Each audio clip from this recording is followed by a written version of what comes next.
welcome back to another video. So today for this video I have my Flowers and Leaves practice workbook. This workbook is available in my Etsy shop. I know a lot of you already have this workbook at home, and those of you that have it already have requested that I show you how I would use the workbook. And so today in this video I'm going to color a flower and y'all can follow along. If you check the description box down below, I will have links down there for my email list, my Facebook group, my Etsy shop where you can pick up this workbook if you would like to, and my Patreon if you would like to support me there. I also now have channel membership. If you would like to find more out about that, you can click the join button down below the video. So I printed out a few sheets from the workbook, and I printed out enough so that I could explain how the workbook actually works.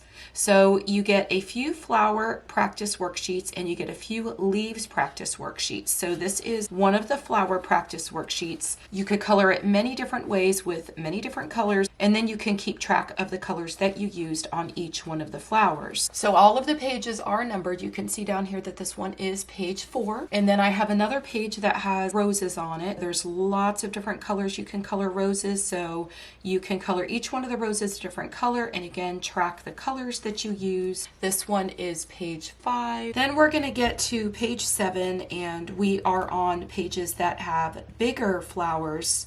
So once you go from the smaller flowers, then I feel like you're ready to cover more space. So you will have a few pages where you've got much bigger, more spread out flowers with a lot more space to cover. So up here I have one big sunflower, and then I have the 3 sunflowers down here together so that you could practice and follow along with some of my videos on my YouTube channel where I show you how to color the different flowers when you have one laying over the other. And then of course over here you've got spaces to track your colors that you used for your flower and then the colors you used for your stem. And then for this one, you can track the colors you used for all of the petals of the flower as well as the center of the flower. Then we have leaves practice worksheets. And so again, just like with the flowers, we're going to start out with all the smaller leaves.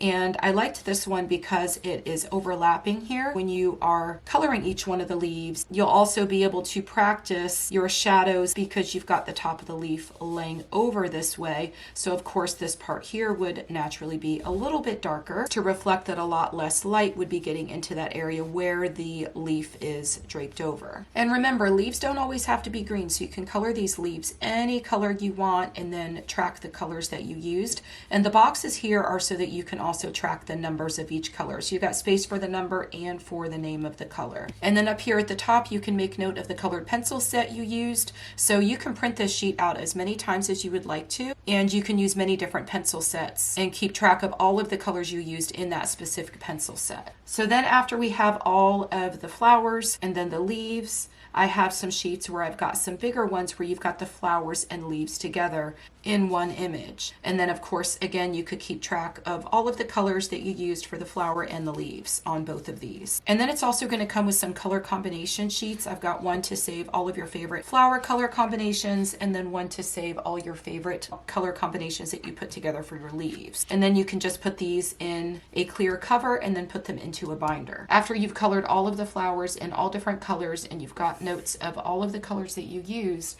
you can have these and always refer back to them when you're coloring in your coloring books. So the coolest thing about this workbook is that I also created a bunch of flower inspiration pages and leaves inspiration pages to go right along with it. And all of the pages, I'll zoom this in so you can see, but all of the pages are going to tell you what page to refer to in the actual workbook. And these pages are all full color.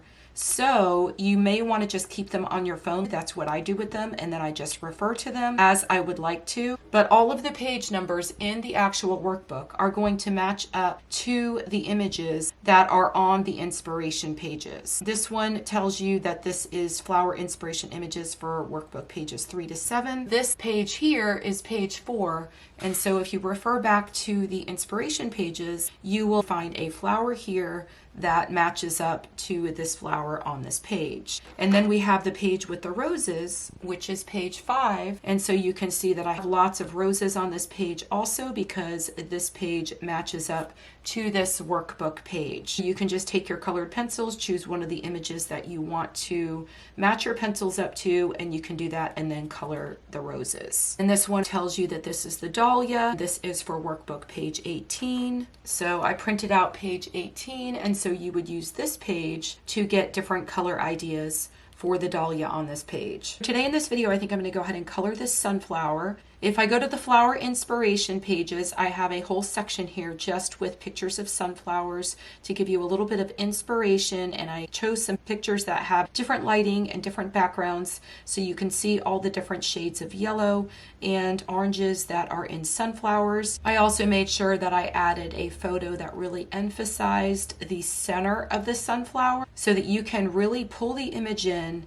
and pull out your colored pencils and match up the center of the sunflower to any one of these so that you can choose the right colors and create a beautiful sunflower. Okay, so I went through my colors. I matched some colors up to this sunflower here, and I'm going to test these colors out on the sheet of paper that I have here. I have canary yellow. I believe this is deco yellow because I really want my sunflower to have a little bit of a pop. And then I have yellow ochre, and I've got Spanish orange and sand. Now, I don't know if I'm going to use all of these. I'm going to test them out on this piece of paper. This is Spring Hill paper, and I'm going to test them out and see what these colors look like and how well they match up. So that was the canary yellow, and it is rather bright, but I do want some bright colors in here, and that is deco yellow. I think the deco yellow probably matches up a little bit better to the flower here. This is Spanish orange, and I see a lot of that right over here, and I think that we probably need another color maybe to blend in with that because there's a lot of darker areas right here. That might be a little bit of goldenrod possibly. Here's my goldenrod,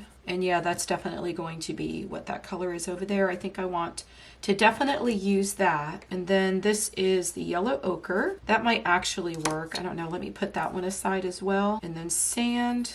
I don't know about that one. So I don't know if I want to use deco yellow or the canary yellow, or use both of them. I don't know that I want to use the sand because I have plenty of colors here that are much more muted. I don't know, I might bring that one in, but I think I have a good combination of colors here so far. So I have the deco yellow, and I'm going to use this color to just go through and color in every one of these. Now the Spring Hill paper does have a lot of tooth, so it's going to require that I have quite a few layers. And so I'm also using this as a first layer just to cover some of the white of the paper. I'm going to use this as my main highlight color. So when I come back with the other colors, I'm going to try to stay out of a lot of this space.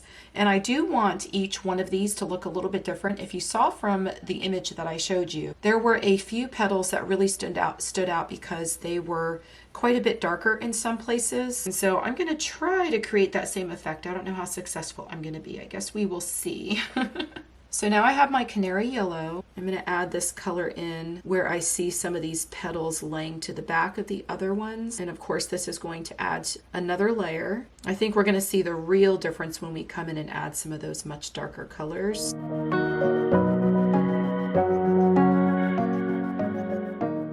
So let's start adding some of the other colors because that's going to make the biggest difference. I have the Spanish orange and I did sharpen it so that my lead is fairly sharp because a lot of these spaces are really small. So I'm just going to start adding some of this color. And there's a lot of petals here, y'all, so there is a lot to cover. And again, I want some of my petals to look a little bit different, so I'm just adding this color on some petals and not all of them. And it's the combination of all of the colors that is going to make our sunflower come to life. So now I have my goldenrod, and I think this is going to make quite a bit of a difference here. I may actually need to grab something that has a little bit of brown in it just for the extra depth that I'm going to want to create. But this color is blending in really nicely to some of those other colors, and you'll start to see that this is going to create quite a bit more depth than we had before. So never be afraid to turn your coloring page or whatever it is you're coloring on back and forth so that you can actually get a good angle to where it's most comfortable for you to color. So I'm laying a lot of this color again where I have one petal laying over the other, and I'm going to come in here so that I am at the angle that the actual petals are facing. But this workbook is meant so that you can print these pages out over and over and practice as many times as you want to. And you will notice as you continue to practice that your coloring will get better and better. And this workbook isn't just meant for beginners. I feel like it's really great for intermediate colorists as well, because you can save all of your color combinations and refer back to them at any time. So I sort of skipped over the yellow ochre, and the goldenrod is darker, so I don't know, let me come in with the yellow ochre and see if maybe I could just blend some of these areas out a little bit where I laid the goldenrod. So let's go ahead and add in a little bit of Spanish orange and see what this does for us here. This is a really bright yellowish orange. It's super, super pretty, but I don't want to cover too much space because I do want to come back and lay those brighter yellows. And I probably am going to need to grab a shade of brown, maybe a lighter brown, so that I could really emphasize all that depth and dimension. I have the canary yellow again because I really want to brighten up this sunflower. And I think that I prefer the canary yellow to the deco yellow, but I'm going to leave some spaces open so that I could come back and add a little bit more deco yellow. But I want to blend some of this canary yellow into all of the areas where I lay the other colors, so that I've got a little bit of contrast within all of these different petals here. Now, if you wanted to even grab the tone tan paper and color some of these flowers on the tone tan paper, that would be really neat. You can use any paper you want to print out these pages with and practice coloring your flowers. And if you have a flower that has white in it and you really wanted to emphasize the white, the tone tan paper is a really great choice because white pops off that paper so much. And now I'm gonna come back here with my deco yellow and add color to all of these petals that I didn't add a whole lot of color to. And I have quite a bit of color down now. I think that I just need to grab a color that's going to create much more depth and the separation between all of these little petals. Grab my light umber, and I think this is probably going to be the perfect color to use. It's one of the lightest browns that we have in the Prismacolor set, I think. So I'm gonna come in here and start creating a lot of extra added depth with this color. And I'm basically just coming along the lines and blending this color into the areas where I used some of the darker colors. And you can see that I'm turning my page every which angle because that really helps me to get my color in the right place. Now I am gonna have to come back and grab my goldenrod or whatever my darkest orange was and blend it back into this color. I think I'm gonna go ahead and start doing that now. And I'm using a little bit harder pressure now because I don't want to see any brown. I just want to see a blend of these two colors, the dark umber and the goldenrod. And I'm only doing it on certain petals. I'm not doing it on all of them, but I'm trying to really get some of this color down here now. And I am going in a circular motion, and I have a nice sharp tip on my pencil. So let's go ahead and add a color that is a little bit brighter. I have my Spanish orange, and I'm going to blend some of this color in here now. I feel like this color is just giving it a little bit of a pop. And once I come back and add a little bit more yellow, it's going to look super pretty. I love the contrast of all of these different colors. Now I have my deco yellow, and I'm going to add a pop of color in here. This is actually one of my favorite yellows. So now I have my light umber again, and I'm just going to come in here and add a bit more depth just in certain places. And I'm going to go very lightly. So I'm actually using a combination of the goldenrod with the light umber. I'm just trying to go through and get my last and final layer down here. I'm using the canary yellow, and I'm just trying to make sure that a lot of these petals pop.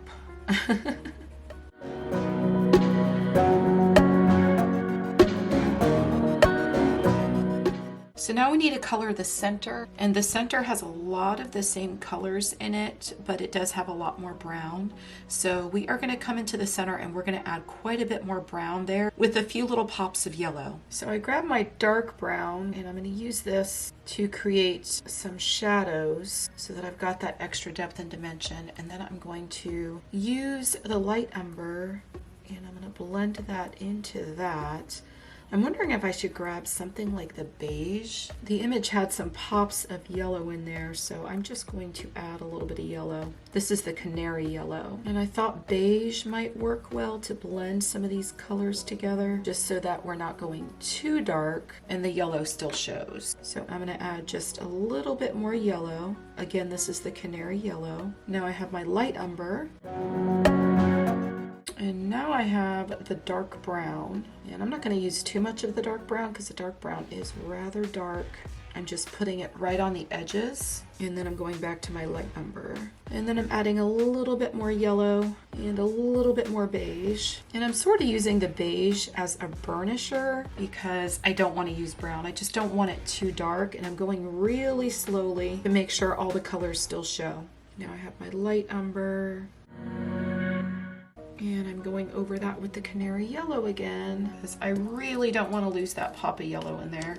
And I'm bringing it all together with the beige, and I'm going over that dark brown with the beige just to lighten it up a little bit. And now I have the light umber again. I'm coming around on this outer edge here. Let me add a little bit more of my canary yellow, and I'm using a little bit harder pressure because I want to blend out some of these colors here. So let's go ahead and write down all these colors. For the flower, I used Deco Yellow and Canary Yellow, Spanish Orange, Goldenrod, and Light Umber. I think I got them all. And if you want another space to go ahead and write down what you did for the center, you can always jot those down right over here if you wanted to. So the center was Canary Yellow, Light Umber, Dark Brown, a very little bit of dark brown, and beige. So now we're going to do the stem. Well, actually, let's go ahead and do the leaves first. Looking at this one though, the stem is brown. I'm going to go ahead and make a brown stem just like the picture. We need to match up some greens for the leaves that we have here. Okay, I'm thinking sap green light is going to match up to that really well.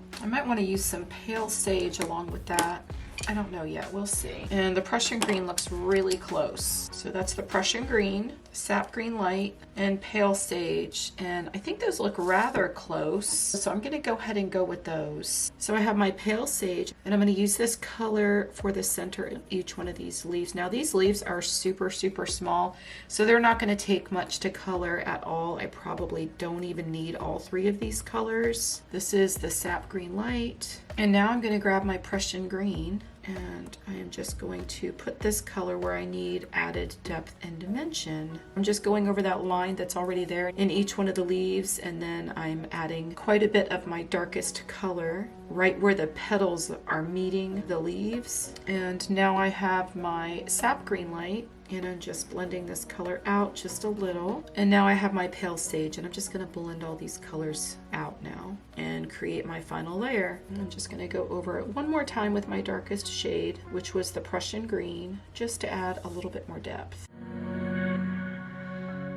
So I'm going to try to use 3 colors for my stem, and I'm just going to add a separate section right down here, and I'm going to put leaves. I've got Prussian green, sap green light, and pale sage. And if y'all have all this marked up when you're done, the whole point is just to save your color combinations. Even if you did come over here and write down what you did for the center of the flower, that is fine too. I am going to only use 3 colors for the stem, and I'm going to put that in right here. But the whole point of these is so that you could save them and have your colors for later. If you pull out a coloring book and you have a sunflower to color, you have note of all the color combinations you used for the actual flower. So now we just need to do the stem. And I think that we probably already have the appropriate colors that we used already, because I don't want my stem to go too dark, so I think I'm going to use the beige, and the beige I think matches up really well right here.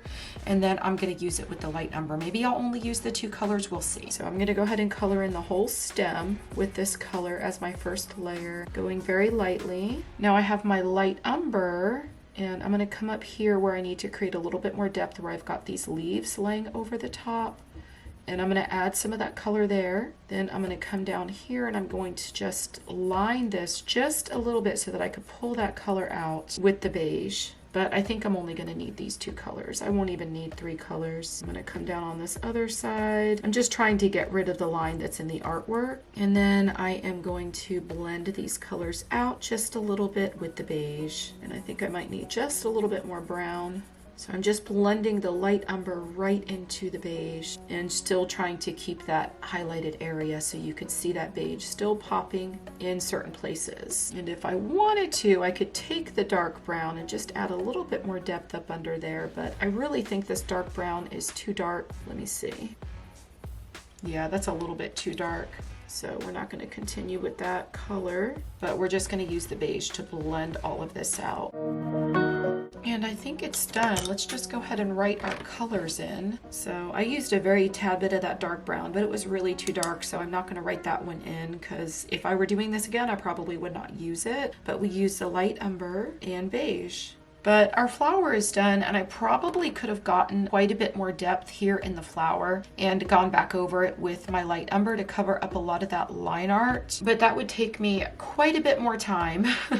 But here is the flower that we used from the inspiration pages. And this is what I came up with. And of course, it's not going to look exactly the same, and it doesn't have to look exactly the same. Just use the inspiration pages or your Google Images, whatever you want to use for your practice sheets, and get ideas for colors, and then try to bring those colors to your coloring page.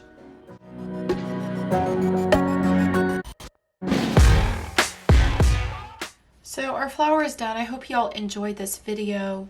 If you would like to pick up my Flowers and Leaves practice workbook for yourselves, it is available in my Etsy shop. I will have the link down below. If you were able to follow along with my tutorial and choosing the colors and all of that, I would love to see what you came up with. If you decided to use different colors, I would still love to see what you came up with. You can feel free to share that in my Facebook group and tag me if you'd like to make sure that I do see it. I hope y'all have a wonderful day, and I will see you in the next video. Happy coloring. Bye.